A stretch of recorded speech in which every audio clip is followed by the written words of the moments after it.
শিক্ষার্থীরা কথা বলছেন, আমার তাদের প্রতি শুধু একটাই প্রশ্ন, আপনি আসলে কোন স্যারের বা কোন কর্মকর্তার মেয়েটাকে পড়েন?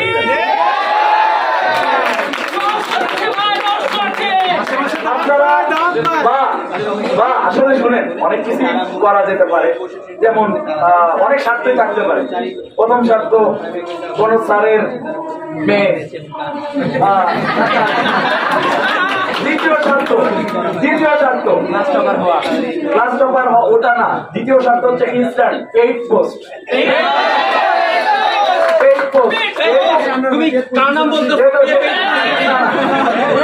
যেহেতু একটা দীর্ঘমেয়াদী একটা পরিবারতন্ত্র, তো স্যারদের কাছে এটার বিপক্ষে 5-10 কোটি টাকা খরচ করার কোনো ব্যাপারই না।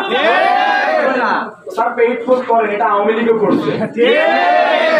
আমাদের প্রত্যেকটা আইডিতে গেলে দেখতে পারবেন আওয়ামী লীগও আমাদের নামে অনেক পেইড পোস্ট করাইছে।